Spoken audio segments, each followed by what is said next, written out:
He texted me not to come home. Just like that. No explanation.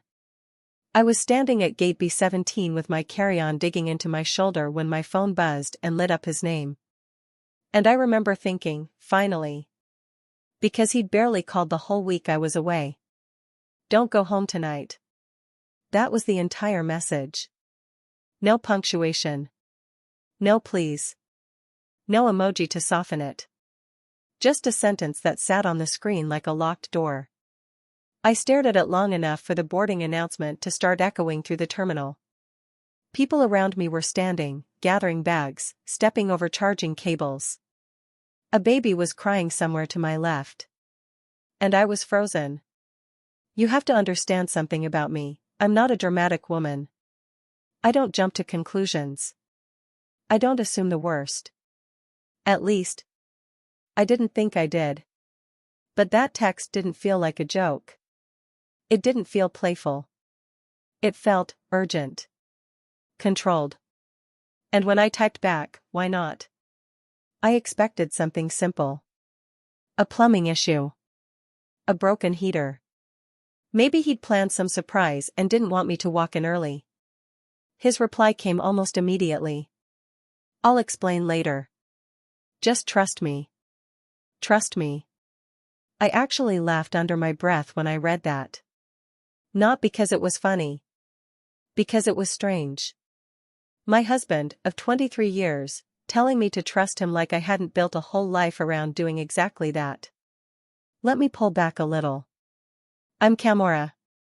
I'm 47. I travel for work, regional sales director for a medical supply company. Nothing glamorous. Just airports, hotel conference rooms, and too much coffee. I'd been in Denver for 5 days, and all I wanted was my own bed. My kitchen. The faint smell of cedar from the closet where I keep my winter coats. Home meant something solid to me. Or I thought it did. Mark and I married young. I was 24, he was 26. We didn't have some fairy tale beginning.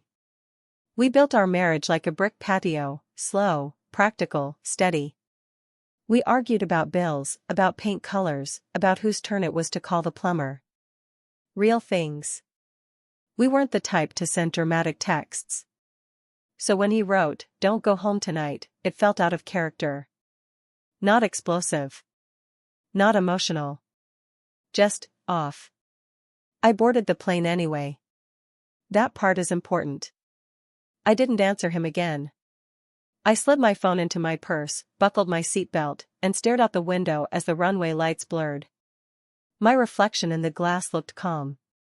Tired, maybe. But calm. And I told myself there had to be a reasonable explanation. Maybe a pipe burst. Maybe the power was out.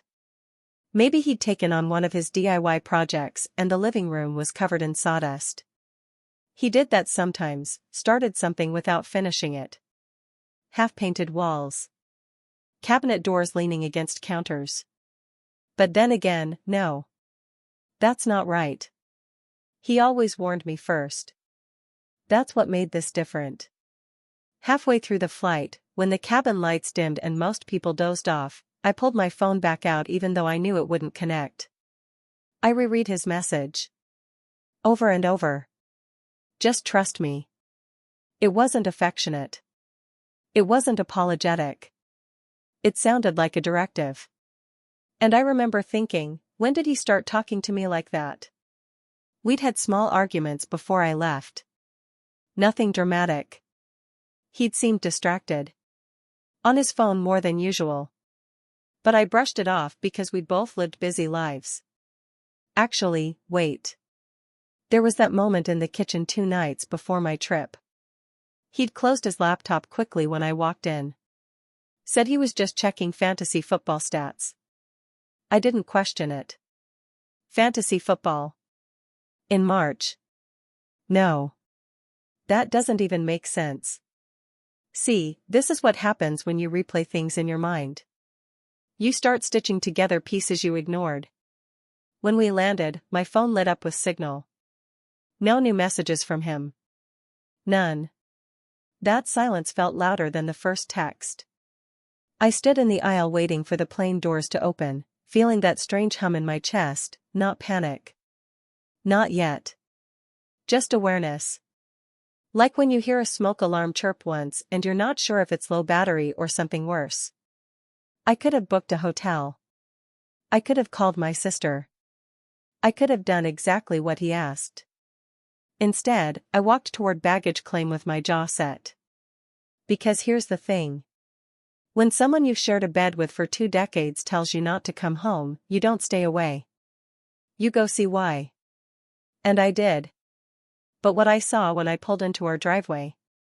That's where the ground shifted. When I turned onto our street that night, everything looked ordinary.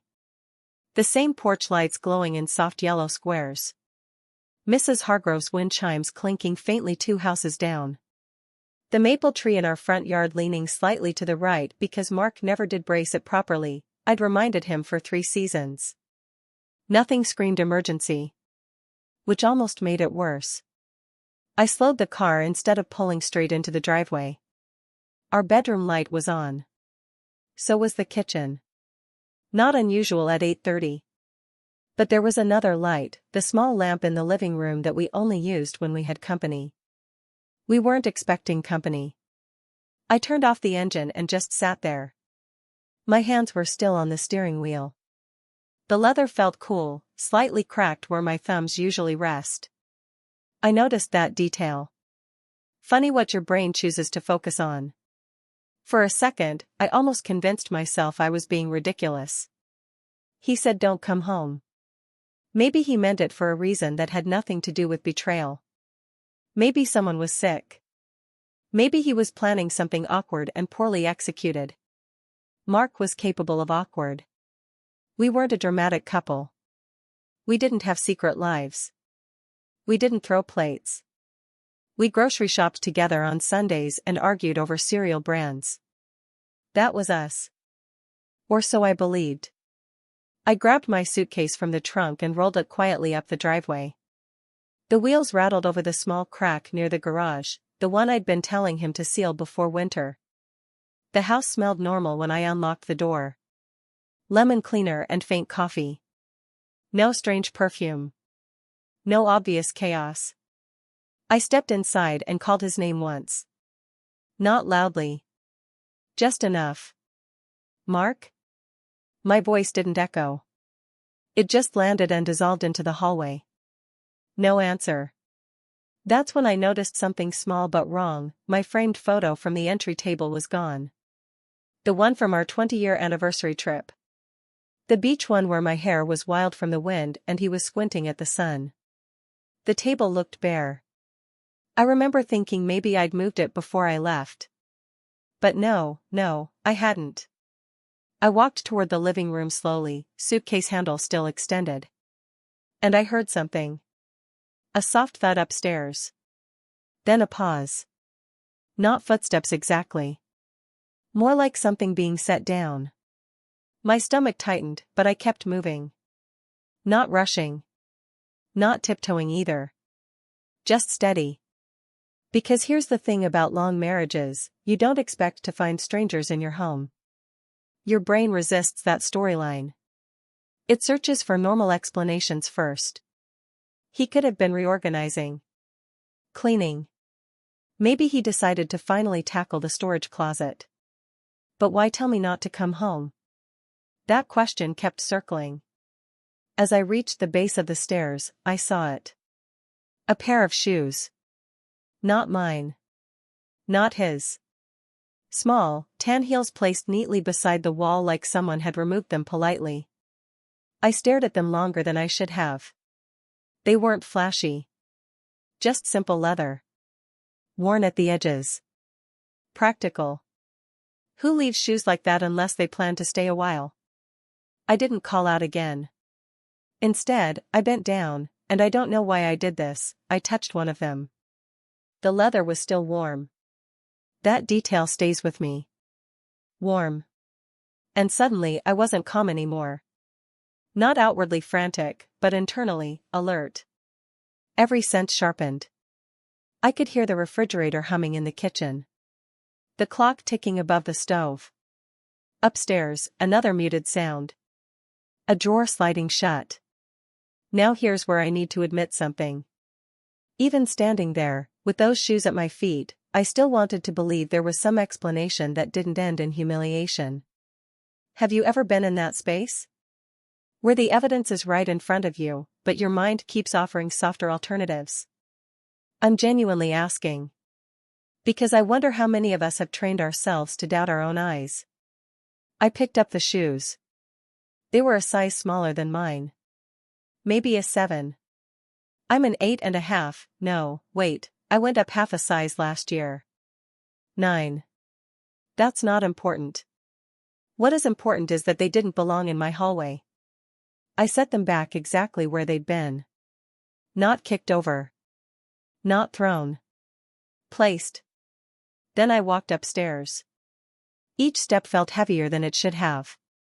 The wood creaked on the third stair, it always does, and for a split second, I almost hoped whoever was up there would come down and explain everything before I reached the landing. But no one did. The bedroom door was halfway open. The lamp on my side of the bed was on. That small amber glow I use for reading. And I could hear low voices. Not laughing. Not whispering intimately. Just talking. Casual. Like this was normal. I stood outside that door and realized I had a choice. I could step in immediately, confront whatever this was head-on, demand answers, force the scene into the open. Or I could listen first. Gather information. Understand the shape of what I was walking into. Once you step into a room like that, you can't step back out unchanged. So I stayed in the hallway, just outside the light, holding my breath. Observe first? Or walk in and end it right there? That was the fork. And I didn't know yet which version of myself was about to move. I didn't walk in. Not immediately. I stood there in the dim hallway, my shoulder brushing the wall, and let my breathing settle into something quieter. The air upstairs smelled like my lavender pillow spray. Familiar. Domestic. Wrong. Inside the bedroom, Mark's voice came first. Low. Measured. I told you she wasn't supposed to be back until tomorrow. Not angry. Not panicked. Just managing. A woman answered. Her tone wasn't breathless or guilty. It sounded cautious. I thought you said she always texts before she lands. I felt something in my jaw tighten. I do text before I land. I always have. It's a habit. A courtesy. This time I hadn't. I don't know why I didn't. Actually, no, I do know. I was irritated with him for being distant all week. That's why. I wanted him to ask where I was. I wanted him to reach first. Small thing. Big consequence. I shifted my weight, and the floor gave a faint creak. The voices inside stopped. Silence can be loud. This one was. Then footsteps. One set. Slower than I expected. The door opened another inch. Mark stood there. He wasn't shirtless. He wasn't disheveled. He was wearing the gray sweater I bought him last Christmas, sleeves pushed up like he'd been doing something practical. His face wasn't flushed. He looked caught. Not in the act. Just caught in a lie. For a second, neither of us spoke. Then he said my name the way you say someone's name when you're trying to control a situation. Camora. I didn't ask who was inside. I didn't scream. I simply looked past him into the room. She was sitting on the edge of my bed. Fully dressed. Dark jeans. White blouse. Hair pulled back into a low ponytail. Maybe late 30s. Maybe early 40s. Hard to tell from that distance. She stood up when she saw me. Didn't rush. Didn't hide. And that composure unsettled me more than anything. This isn't what you think, Mark said quickly. I almost laughed. Because that sentence is universal. It belongs to every bad decision in history. I stepped into the room. Not aggressively. Just enough to be inside it. The lamp on my nightstand cast light across the dresser. And that's when I noticed something else missing. My jewelry box. The small wooden one my mother gave me. It wasn't there. Now, let me pause. Because at that moment, my mind didn't jump to theft. It jumped to rearranging. To cleaning. To some practical explanation. But the pattern was forming. Shoes downstairs. Woman upstairs. Missing personal items. I looked at her directly for the first time. I'm going to ask once, I said. My voice surprised me, steady, almost conversational. Who are you? She swallowed. Not dramatically. Just a small, human movement. My name is Elena. Not defensive. Not apologetic. Elena. Mark stepped forward slightly, positioning himself between us without making it obvious. She's just helping me with something, he said. Helping. That word floated there uselessly. With what? I asked. He hesitated. And in that hesitation I understood something crucial. If this had been innocent, the explanation would have come fast. Specific. Concrete. Instead, he looked at her. Briefly. A silent exchange. I felt heat climb up my neck, but my hands stayed at my sides. Are you sleeping with her? I asked. No raised voice. No accusation laced with theatrics. Just a question. The room shifted. Elena's eyes widened slightly. Mark's shoulders dropped. No, he said quickly. Too quickly. Then, softer, it's not like that. There it was again. Vague. Defensive. I realized something in that moment. I wasn't just angry. I was evaluating. Watching their body language. Measuring the space between them. Noticing how comfortable she looked in my room. She wasn't perched like a stranger. She stood like someone who'd been here before. How many times? I asked. Mark ran a hand through his hair, a tell he's had since he was 25. It's not an affair, he insisted. That wasn't the question. Elena finally spoke again. We didn't plan for you to come back tonight. Not we didn't plan this. Not I'm sorry. We didn't plan for you. That choice of words hit harder than anything else. I glanced toward the closet. One of the sliding doors was slightly open. I could see movement inside, a garment bag that didn't belong to me. And suddenly the pieces rearranged themselves into something uglier. This wasn't a spontaneous mistake. This was preparation. My voice felt thinner when I spoke next, though I tried to keep it level. Why did you tell me not to come home? Mark exhaled slowly.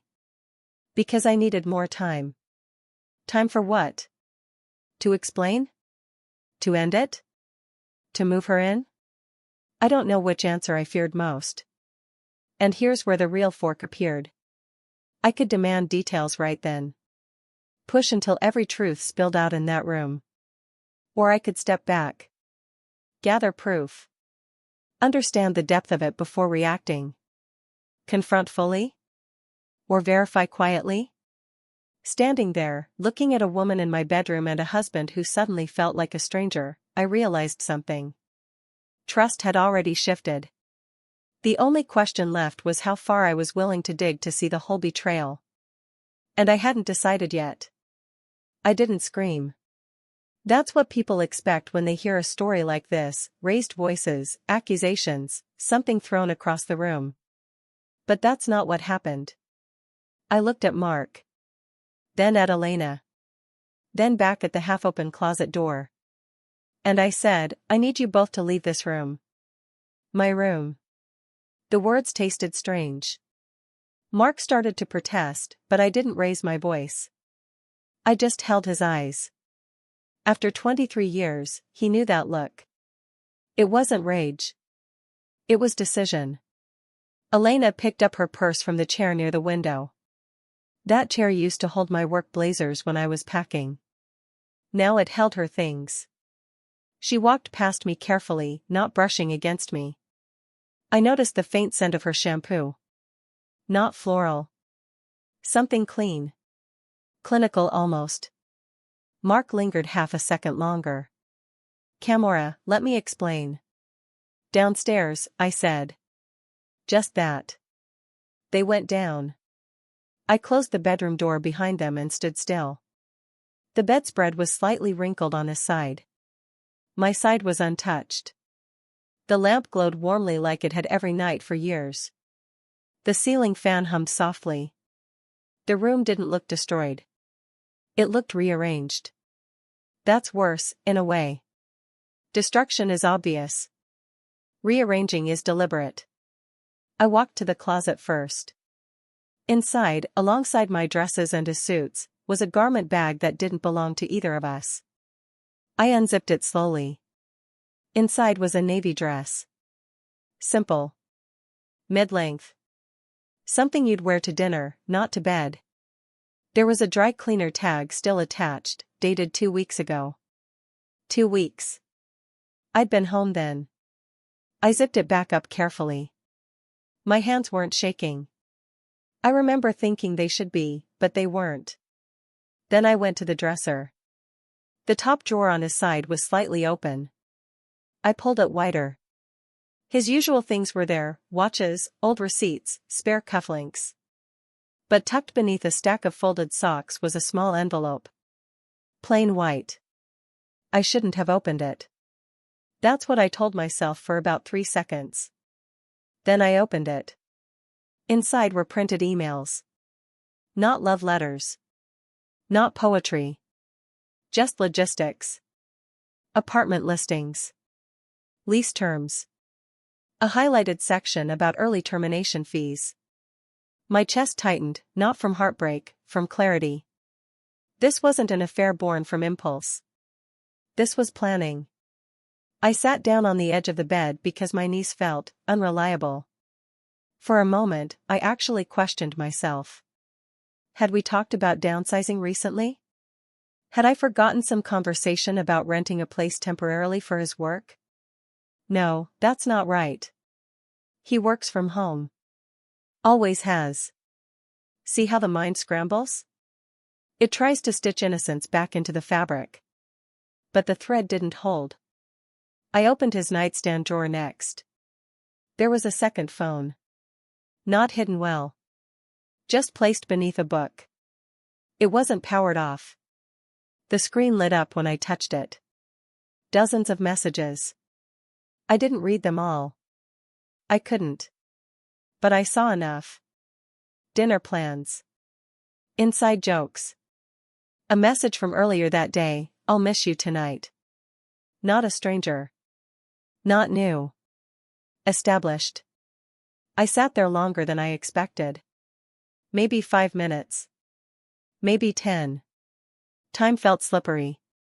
And here's the part one need to say out loud: it hurt. Not in some dramatic, cinematic way. It hurt in a practical, physical sense. My stomach felt hollow. My skin felt too tight. I kept swallowing like I'd forgotten how. If you've ever discovered betrayal in layers, not one explosion but quiet confirmations, you know what I mean. It's not just the act. It's the duration. The effort. The conversations that happened while you were in the next room. If that's happened to you, I hope you talk about it somewhere safe. Not for gossip. For release. Because holding that kind of realization alone can make you doubt your own perception.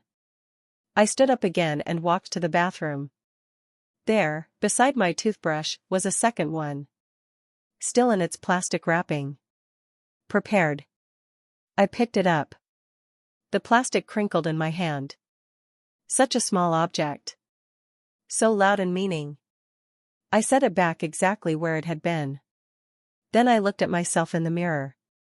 My hair was slightly frizzy from travel. My makeup had faded. I looked like a woman who'd come home from work. Not like someone whose marriage had been quietly replaced. I pressed my palms against the counter and exhaled slowly.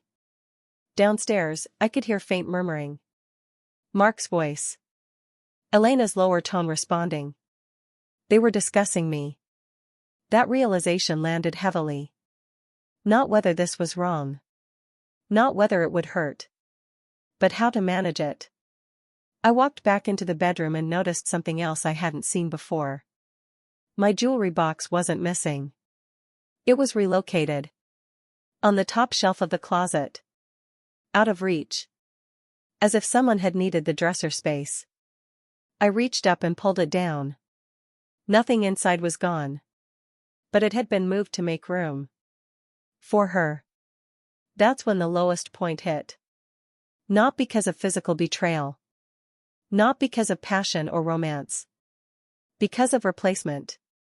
Space carved out. I sat back on the bed and allowed the weight of it to settle fully. He hadn't just stepped outside our marriage.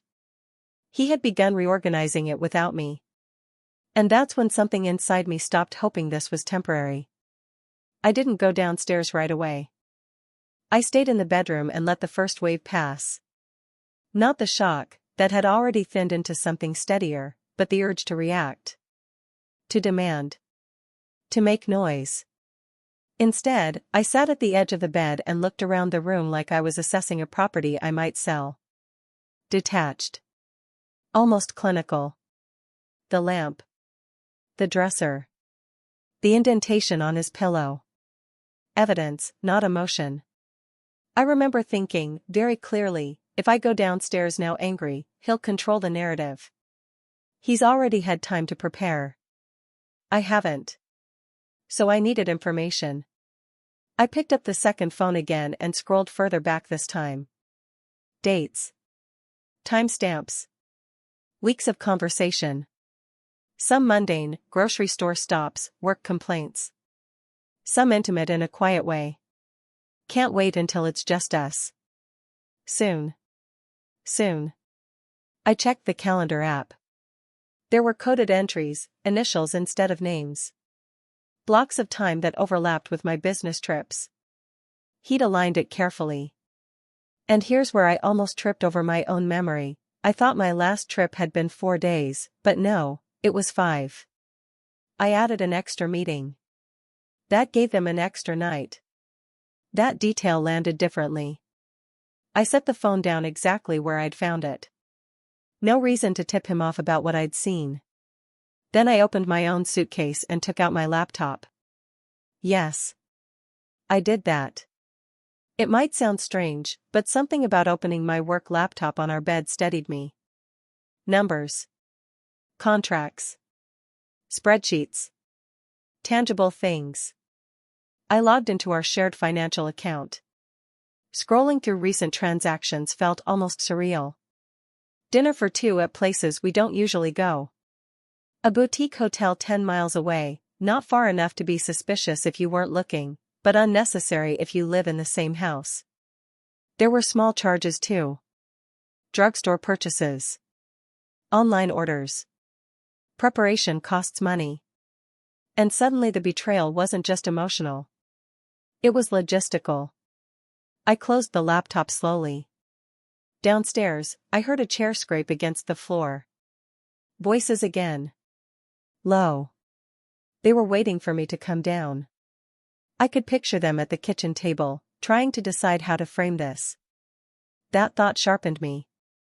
I stood up and walked to the closet one more time. I looked at that navy dress inside the garment bag. I imagined it hanging in my hallway closet regularly. I imagined her toothbrush unwrapped. Her shoes permanently beside the wall. No. I wasn't going to react blindly. But I also wasn't going to negotiate for space in my own home. I took my phone out and texted my attorney. Yes, I had one saved. From years ago when we redid our wills. Her name is Denise. I need to speak with you first thing tomorrow. Urgent. I didn't explain in the message. Just send it. Then I took photos. The garment bag. The second phone. The printed apartment listings. The extra toothbrush. Methodical. Quiet. This is the part where some of you might think I should have confronted him immediately. Maybe you would have. Maybe you'd have thrown the phone at him or demanded he pack a bag. I understand that impulse. But I needed leverage, not volume. After I finished documenting everything, I finally went downstairs. They were exactly where I imagined, sitting at the kitchen table. Not touching. A careful distance between their chairs. Mark stood when he saw me. Elena didn't. That detail told me something about their dynamic. I'm still not sure what, but I noticed it. I stayed standing. I've seen enough, I said. Mark opened his mouth, but I continued. You were planning to move her in. He blinked. That flicker of surprise, he hadn't expected me to know that much. It's complicated, he began. No, I replied. It's organized. That landed. Elena shifted in her chair for the first time. We didn't mean for you to find out like this, she said quietly. I looked at her directly. How did you mean for me to find out? She didn't answer. Mark ran his hand over his face. I was going to tell you, he insisted. When? I asked. Another pause. Soon. That word again. I felt a strange calm settle over me then. Not numbness. Not forgiveness. Just clarity. You have until tomorrow afternoon to remove your things, I said to Mark. And hers. His head snapped up. You can't just. I can, I said. The house is in my name. That part is true. My parents helped with the down payment years ago. We'd structured it that way for tax reasons. He knew it. Silence filled the kitchen. Elena finally stood up. I should go, she said softly. Yes. She should. Mark looked at her, conflicted. Then back at me. Camora, this isn't how I wanted. It rarely is, I interrupted. No shouting. No tears. Just fact. She gathered her purse. Walked toward the hallway. Slipped on her warm tan heels. The door closed behind her with a quiet click. And then it was just us. 23 years reduced to a kitchen table and 2 chairs facing each other across a widening gap. I looked at him and asked one final question before turning away. When did you stop choosing me? He didn't answer. And honestly, I'm not sure I wanted him to. He started talking the second the front door closed. Explanations. Context. Words stacked on top of each other like they could build a bridge back to normal. I felt distant. We grew apart. It just happened. I held up my hand. Stop. One word. Firm. He stopped. The kitchen clock ticked between us. The refrigerator hummed. Ordinary sounds. I remember thinking how inappropriate they felt. You have until tomorrow afternoon, I repeated. Pack what's yours. His face shifted from defensive to stunned. You're serious? Yes. He leaned back in the chair like I'd physically pushed him. This is my house too. No, I said evenly. It isn't. That detail mattered. The deed. The paperwork. Years ago, when my parents helped us with the down payment, the house went into my name alone. It wasn't a power move at the time. It was tax advice. Clean and simple. Now it was leverage. He stood abruptly. So that's it? You're just throwing me out? I met his eyes. You moved someone into our bedroom. He flinched at that. Not because it wasn't true. Because I said it plainly. There's a strange power in calmness. It unsettles people more than yelling ever could. He began pacing. Hands in his hair. Same gesture from earlier, just faster. It wasn't supposed to be like this. I almost corrected him, it was exactly like this, but I didn't waste the energy. Instead, I walked past him toward the stairs. "Where are you going?" he asked. "To sleep." He stared at me like I'd spoken another language. "You think I can sleep?" "I can." That wasn't entirely true. But I needed him to see that I wasn't unraveling. Upstairs, I closed the bedroom door and locked it. Not dramatically. Just a small turn of metal. I changed into pajamas slowly. Folded my travel clothes neatly over the chair. Washed my face. Routine anchors you. It gives your body something familiar to do when your mind is racing. And yes, my mind was racing. Not with images of them together. Not even with anger. With logistics. Attorney at 9. Bank at 10. Change passwords. Secure documents. At some point, I realized I was brushing my teeth with more force than necessary. I paused. Looked at myself in the mirror. Downstairs, I heard drawers opening. Closet doors sliding. The dull thud of boxes. He was packing. I lay down on the bed, on my side. My side. Sleep didn't come easily, but exhaustion did. And somewhere around midnight, or maybe later, I'm not sure, I drifted off. In the morning, the house sounded different. No coffee brewing. No morning news playing softly from the living room. Just silence. I dressed for work anyway. Navy slacks. Cream blouse. The same outfit I might wear to a quarterly meeting. I wanted structure. When I came downstairs, he was sitting at the kitchen table again. Boxes stacked near the door. His coat folded neatly on top. He looked older. That's not poetic. He just looked diminished. "I'll stay at a friend's," he said. I nodded. "I'll contact you through Denise," I replied. He blinked. "You already called a lawyer?" I texted her. There was something almost wounded in his expression then. As if my preparedness hurt more than the eviction. "You don't want to talk about this?" I considered that. "I've seen enough." He stood slowly. "Was there ever a chance you'd forgive me?" he asked. There it was. The question hanging in the air like humidity before rain. Maybe some of you would have said yes. Maybe some of you would have demanded counseling, apologies, years of repair. I thought about it honestly. "If you'd come to me before reorganizing our life behind my back," I said, "maybe." His shoulders dropped. "That's fair," he whispered. He picked up the last box. At the door, he hesitated. "I did love you," he said. Did. Past tense. I didn't respond. Not because I didn't feel anything. But because love isn't the same as loyalty. And I'd just learned that lesson up close. The door closed.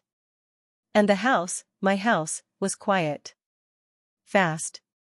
Sharp. Controlled. That's how it felt. No dramatic collapse. No screaming neighbors. Just action. If you think I was too harsh, I understand. Some of you might believe marriages deserve longer fights. More chances. But here's what I knew in that moment. He had already chosen. I was simply responding. And once the boxes were gone and the driveway empty, I stood in the kitchen and realized something unexpected. I wasn't shaking. I was steady. Which, in its own way, was the loudest shift of all. The first night alone felt longer than it should have. Not frightening. Not echoing with ghosts. Just spacious. I walked through the house slowly after work, noticing what remained. His boots were gone from the hallway.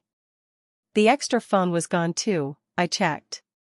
The navy dress had disappeared from the closet. The second toothbrush never made it out of its plastic. Small absences. I opened the windows even though it was chilly. The air moved through the rooms, lifting the curtains slightly. I told myself I was airing the place out. Maybe I was. I made dinner that night.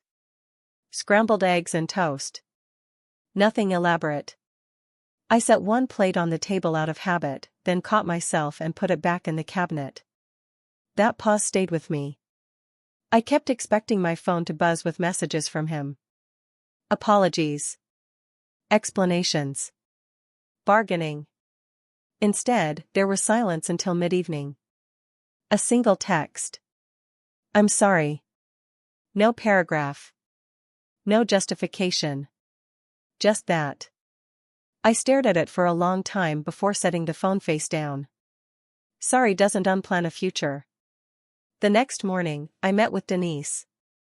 Her office smelled like coffee and old paper.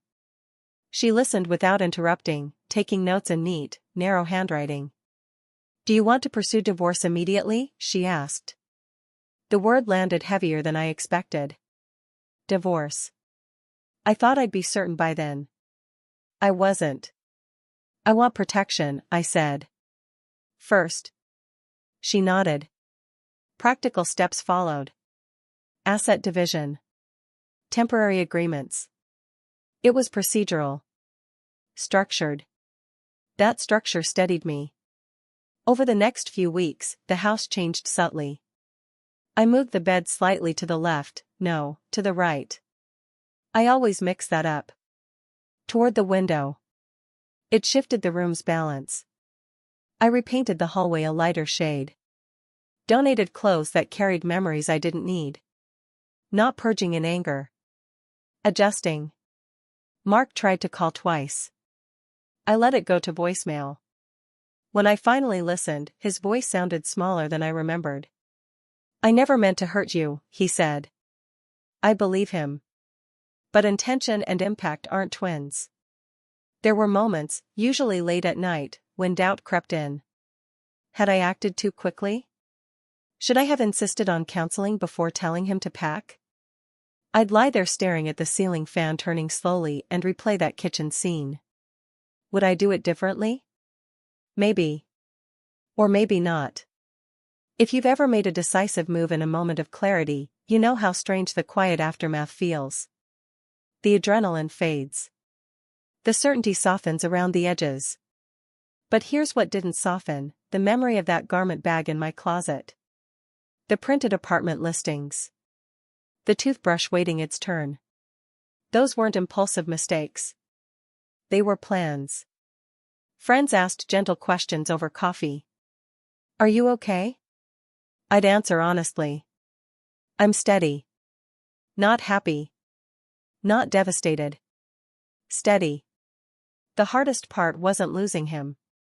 It was grieving the version of our life I thought we were still living. The grocery lists. The Sunday routines. The casual future conversations about retirement. That imagined timeline dissolved quietly.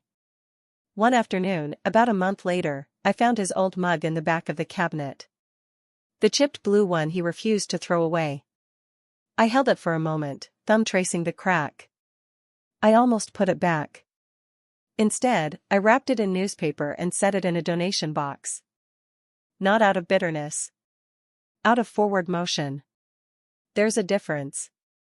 Sometimes I wonder if I'd have fought harder if he'd confessed before rearranging the house.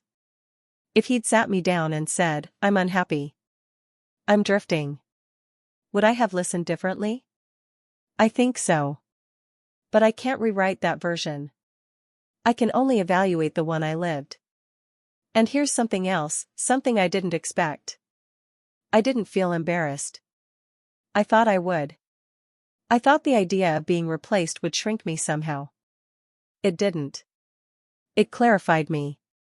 If you're listening to this and you've ever had to choose between preserving an image and protecting your dignity, ask yourself this: which one lets you sleep at night? I sleep. Not perfectly. But honestly. The house feels quieter now. Cleaner in ways that have nothing to do with furniture placement. I lost a marriage. I kept my footing. And that distinction matters more than I realized it would. There's a moment that stays with me. A few weeks after he moved out, I was standing in the backyard at dusk. The grass needed trimming. The fence still leaned slightly on the left side. He'd always meant to fix that. I used to wait for him to get around to things like that. That evening, I picked up the toolbox myself. I didn't repair the whole fence. I tightened one hinge. Just one. The metal scraped against metal, a small stubborn sound. My hands got dusty. I wiped them on my jeans and stepped back. It wasn't perfect. But it was mine. That's the part people don't always talk about when betrayal happens. The quiet reclamation. The way ordinary tasks start to feel like declarations. I changed the locks. Not dramatically, just called a locksmith, scheduled it between meetings. I updated my beneficiaries. Rearranged the living room. Moved the chair back to where it used to be before she sat in it. Small shifts. Big meaning. Mark emailed once more. A longer message this time. He said he'd rushed into something he didn't fully understand. He said he missed us. I read it twice. And then I archived it. Missing us after dismantling us felt like wanting the memory without the responsibility. I don't hate him. That surprises people when I say it out loud. I don't hate Elena either. She stepped into space he created. The responsibility sits where it belongs. Now, do I forgive him? That's a harder question. Forgiveness, to me, isn't pretending it didn't matter. It's deciding not to let it define every room I walk into. Some days I'm closer to that than others. And I wonder sometimes, if he knocked on my door a year from now, different, remorseful, accountable, would I listen? I honestly don't know. Self-respect and openness don't always coexist comfortably. You have to choose which one leads. If you've ever stood in your own hallway holding someone else's shoes, you know the exact second your understanding shifts. It's quiet. Almost polite. And it changes everything. What I learned wasn't about infidelity alone. It was about vigilance. About noticing when conversations shrink. When habits alter. When your intuition taps you lightly and you brush it away because comfort feels easier. I won't brush it away again. But I also won't become suspicious of shadows. There's a balance there. Would I act the same way if I could replay that night? I've asked myself that more than once. Maybe I would have demanded every detail. Maybe I would have listened longer before drawing the line. Or maybe the calm decisiveness was the most honest version of me. We don't get to test alternate endings. We live with the one we choose. So here's what I'll leave you with. If someone asks you to stay away from your own home, figuratively or literally, ask yourself why. Not with panic. With clarity. And if the answer rearranges your life, make sure you're the one deciding what stays and what goes. Let me ask you something before I close this out. When trust fractures, is forgiveness about restoring the relationship or restoring yourself? There isn't one correct answer. There's only the one you can stand beside without shrinking. So that's my story, folks. If it resonated with you, go ahead and hit that like button, subscribe to the channel, and tell me in the comments where you're listening from. I want to know how far Camera's voice travels. Guard your dignity as carefully as you guard your heart.